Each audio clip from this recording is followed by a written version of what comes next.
the Niger coup, and that's our next story. Yeah, I'm actually crazy. I've been like just recent. Again, I'm not familiar too much with its history, so I'm going to be following your lead on this one. This is something I don't know too much about. So, we're learning together because I'm in researching for this So I topic. want to be clear on this. That's how so this is more of us listening to other people talk about it and just watch videos. We don't know enough detail about sort of the coup. I mean, this is a developing story. This is sort of just happening, and we have to be careful about information. And anytime there's a coup, there's going to be propaganda wars. They're trying to get out lies before the other side get out lies. So that's what we're doing today. We're going to be covering the Niger, I believe that's how you pronounce it, the Niger coup, and we're going to lean on Richard Medhurst to kind of give us a little bit of background of the story, and let's listen. After the coup in Niger, the BBC said there are concerns Niger could move away from its Western allies and closer to Russia, like its neighbors Burkina Faso and Mali, who've both pivoted to Moscow since recent military coups of their own.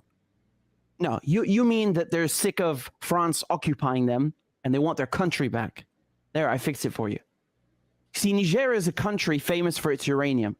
When we talk about neo-colonialism, this is one of the best examples.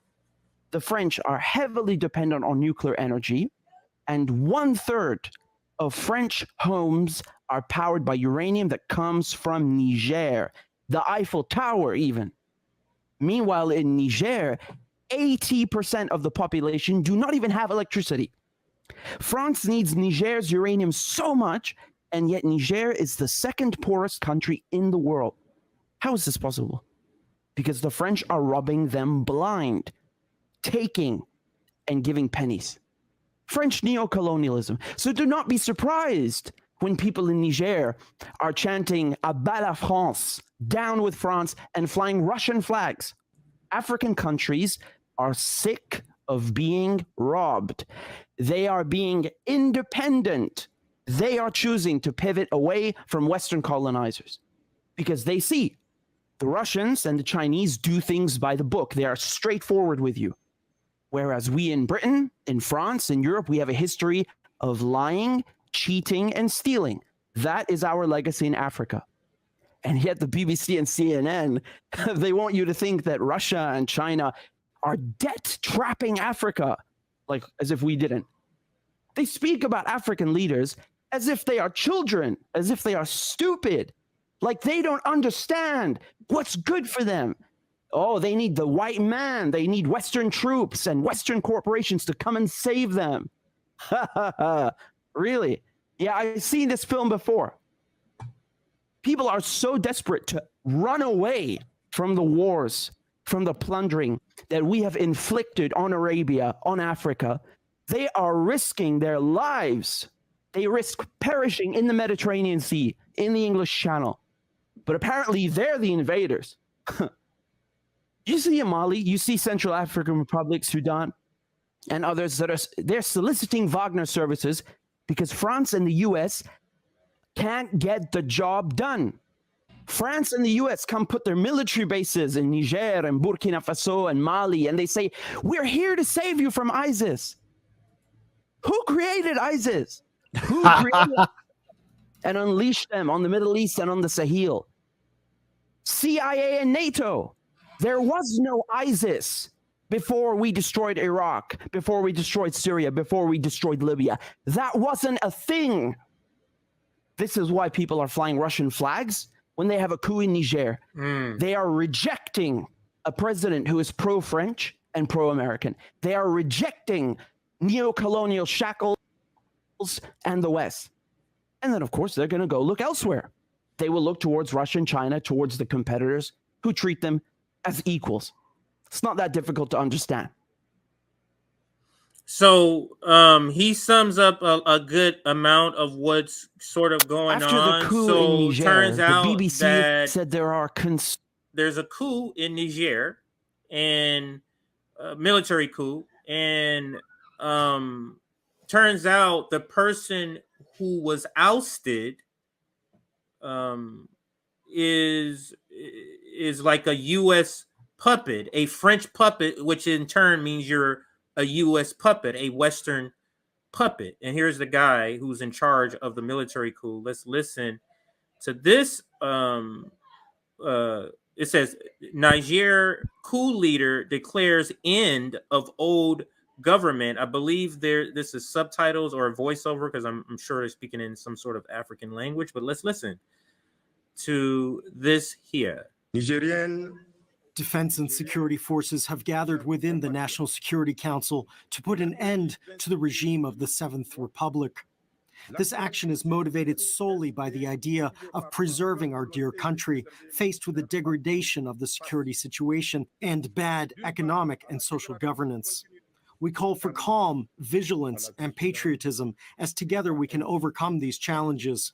We reaffirm our willingness to respect all international engagements to which the Republic of Niger subscribes, particularly for human rights. The one who already took over the power is the one who did the coup d'etat and the chief of presidential palace. He's the one, the General Omar Chaini Abdurrahim, the military maintaining the situation very well. Even the army pledged the allegiance to them. There haven't been something mostly still indicated that the violence against these and others. And what we saw is like they already went to the Bazoum party's house, that then they did some, they burned some cars and so on. This is, and then later the police and other came and then they controlled the situations. And there is not much violence has been stated or declared in Niger. The demonstrators are in support of the military. And yesterday there are many demonstrators. So I know it's kind of hard to understand, but he's basically saying the demonstrators, it's not that much violence as it was before. The demonstrators support this coup. The people support this coup. And we're going to show some more video of them in the streets celebrating, waving these flags, like he stated, waving these Russian flags. Actually, I can play one of those right now. Here is... So let me read the caption. This is from In Context. Breathtaking aerial video shows thousands marching in Niger's capital, backing, that means supporting, the military coup. France warns against attacks on its interests after its embassy was targeted. Global pressure mounts as neighboring countries and international partners refuse to recognize to recognize the new junta and call for the return of President Bazoum. Bazoum is the one who was ousted, and he's the one who is the U.S. French puppet. And let's watch this aerial view. Thousands of people who support the coup.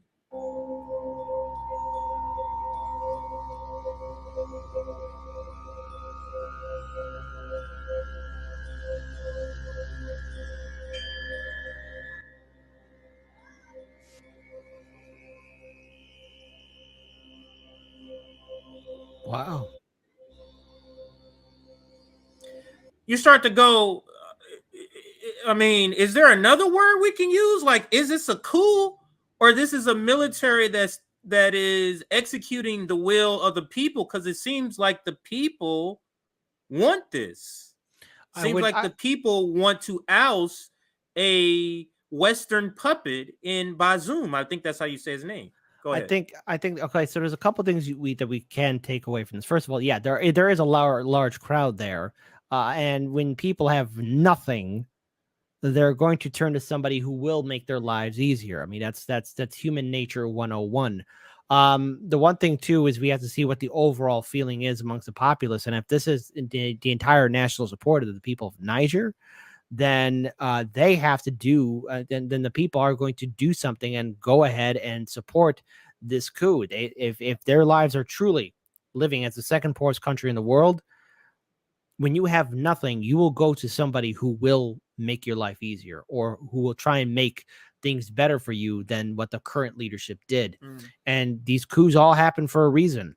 Do you think these people just woke up one day out of the blue and just said, "Oh, we're just going to support this"? No, this has support. This has the love. There are thousands upon thousands of people Yeah, that in is this crazy. part of the country. So there's no denying that there is a boiling rage. And when people have been stepped on, when people lose their right for dignity, they're going to push back. Everyone has a breaking point. And that's what we're seeing. We're seeing sort of this pushback, and we can talk over these videos. These are videos just kind of showing what's going on, not necessarily for the sound, but for what's going on around here. But let's turn on the sounds briefly for this video.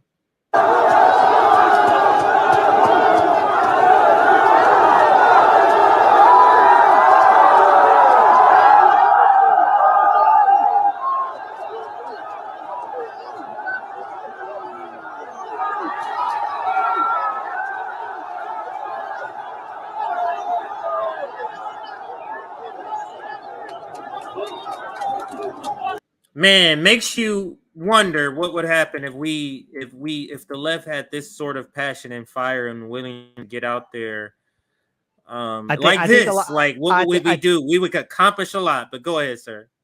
I think for here in America, the problem is people need to stop being afraid. It's just there's a whole presence of fear in this country that have caused people not to really say, "Hey, we're being screwed over. Hey, we don't have health care. We have crushing debt. We have homelessness. We have an opioid crisis." I think just people are, unfortunately, in this country, very easily afraid, and they think, well, okay, well, maybe my politician, my elected leader will help me. And that's the propaganda that independent media has to break amongst the populace. I want to say that we're brave and tough. I want to say that, people will one day say no more, but what we see in other countries, everything that's happened to them, they've been pushed to the breaking point. I think Americans are still okay with the things as they are, because so long as people get their Dunkin' Donuts and their Starbucks coffee, no one's going to complain. Yeah, and I'm trying to find. Let me read a couple of tweets here to kind of go over a couple of things. And I'll just go from top to bottom here. Richard Medhurst again comments, and his comment reads as follows: laughing so hard at French media blaming, quote, pro-Russian and therefore anti-French social media accounts for the coup in Niger. Bro, France did more for this coup than anyone on earth. That's Richard. Here's another one. France losing Niger, and it is the end of France imperialism in Africa. NATO losing against Russia and Ukraine, and it will be the end of NATO. The West is at a new paradigm, accept loss of hegemony or go into suicidal mutual destruction with the global South. That is a lot wrapped into that there. And this is just kind of a map showing you where Nigeria is, so you can see in relation to some of the countries next to it. And then we saw that one. Then here, if the pro-Russian coup in Niger is a success, it is serious for Europe. 1/3 of uranium used by France comes from Niger. Perhaps the new junta, and I think that's what they call like the president or the leader, asked France to cut out and asked Russia to come in. So they said Russia to get out. I'm saying France to get out and ask for them to come in. So let's end this segment on. I do have a brief couple paragraphs to read in an article here. And then we can end this segment. Very informative. Like I said, I was learning as I'm reading this because I don't. Oops, I meant to hit it. Reject all. But here's the article. This is from the Social Worker. That's the name. I'm sorry, Socialist Worker. I say social worker. Socialist Worker. The headline reads: Niger coup ousts pro-Western president. But none of the great powers or the feuding military groups in West African countries are interested in ordinary people. So let's read. This was written yesterday, and it says a coup in Niger in West Africa is a huge blow to imperialism. The BBC's, quote, security correspondent, Frank Gardner, always a reliable guide to the thinking of the British state, said, quote, Western influence in the region is shrinking like a water pool in the dry season, end quote. President Mohamed Bazoum was detained by his own presidential guard on Wednesday in a coup that the bulk of the army then supported. The next day, hundreds of people gathered in Niger's capital waving Russian flags. Now, this name is hard, but this is the guy that led the coup, Amadorn Ramane Tuchinani, led the revolt by barricading Bazoum inside his residence and demanding his resignation. Give me your resignation right now, sir. You're not leaving the house. You're under lockdown. Yeah. You're on quarantine. And the revolt leader appeared briefly on television on Friday to say that he had taken over the country. And Bergonzen, remember this guy from what? Yeah, I forgot. Yeah, from the Wagner. Bergonzen, yeah. Head of Russia's Wagner Group, welcomed the coup and offered its new leaders the services of his mercenary group. Oh boy! In return for wads of cash, the now ousted Bazoum had enthusiastically allowed Western military forces to operate inside the country. He also pledged to the European Union that he would make it much harder for refugees to pass through on the way to reach Europe. You see how he's acting on behalf of this person that was ousted? The British government that backs dictatorships across Africa and the world said this week that it wants to see an end to the, quote, unacceptable events to ensure the full and swift restoration of Niger's democratically elected institutions, end quote.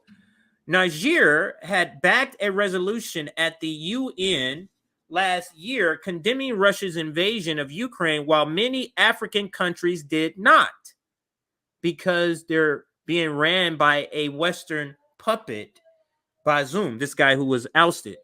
France has a large base in Niamey, and Germany has trained Niger's soldiers. The U.S. has 2 drone bases, one near the desert city and 1,100 soldiers in the country. So the U.S. is out there, and I'm going to end it with this right here.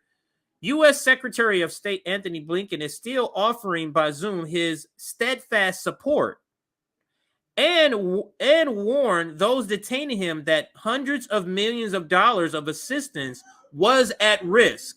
But this is whistling in the wind. Bazoum is very likely to be restored to office. I'm not sure why they say that, but this is what they say in this article here. And we're going to leave it there. Your reaction? I know you don't know a lot, but your reaction of what we've went over so far to this story before we close out here. Well, knowing that there's always a coup that take place, especially against a pro-Western government, be prepared to see further escalation, because the powers that be it France or the United States, are going to want to interfere, and dare I say it, have somebody new replace the current leadership that is in Niger. And because of this, these conflicts do get bloody. They do get violent. Sanctions do happen. And a country that's already suffering from massive poverty could be hit harder with further U.S. sanction or Western sanctions as well. There is a shift of power that's happening globally. The alliances and nation states that were once in charge are now losing their grasp. And in their fear, they're becoming more draconian. They're becoming what they said that they'd fight against. And I can't help but think of if you want to see like a film that talks about the brutality of these civil wars or these sanctions or these coups that do take place, or counter coups, because there's probably will be a counter coup that will probably take Yeah. place. Mhm. Don't be surprised if it doesn't happen. Check out the film Beasts of No Nation. It's brutal and it's not for the faint of heart, but I'm preparing for the situation to escalate, for it to get worse, because a pro-Western government has been kicked out. The people are upset. The people are living in poverty. But knowing the business interests and the political interests that are there, there's going to be something else to counter it. And I only hope that there is a peaceful resolution and that the people do rebuild their nation. But I'm preparing myself for a conflict in Niger, a civil war of sorts to take place, because that's what usually does happen.